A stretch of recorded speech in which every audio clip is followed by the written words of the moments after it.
Helang sa puso numero 1 subuot na kausa kan pagkagadan kan mga tao sigun sa sarong cardiologist. Man iba-ibang paagi tanganing urog na mapangatamanan ang puso, pigtukar sa Be Healthy With Me program kan DOH Bicol. Uyan report ni Jessica Calinog.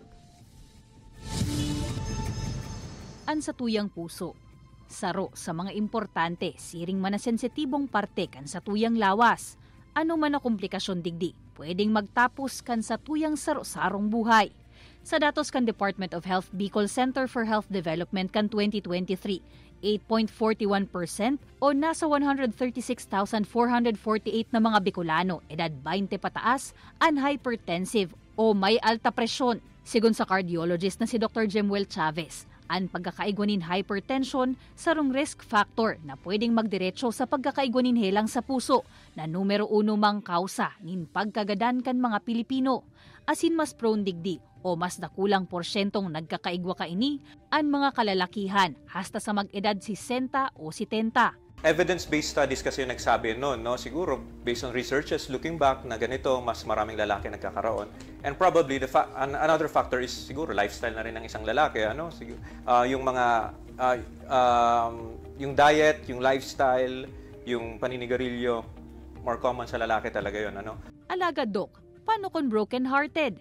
Pwede man atakihon sa puso?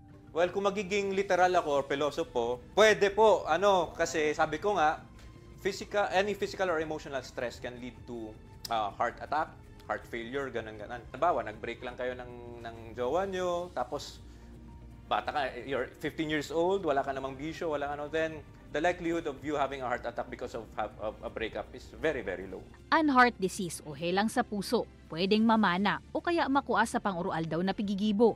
Sigun sa mga eksperto, ang pinaka-importante na dapat gibuhon nganing makaiwas digdi, magkaigwanin tamang diet, ibitaran ang mga maaskad asin matataba na pagkakan, magkaigwanin proper recognition o pag-aram kan mga sintomas kaini, asin kun makamati, magpakonsulta tulo sa doktor. Urog man na makakalikay sa risks kung iibitaran ang pag-inom nin arak, siring man ang pagsigarilyo. Makakatabang man ang pag-ehersisyo, ninday mababa sa 30 minutos kada aldaw. Uyon man dyan sinda Tatay Dondon asin Joseph kan Guwa Camarines Sur. Magbisikleta, marami naman dito kung pwede ka magbisikleta kung saan-saan. Ako nga, abot ako hanggang Tabaco, Albay, Tiwi. Yan, nagbabike lang ako araw-araw. Nadadara po yan na ang pawis mi po, tigluluwas.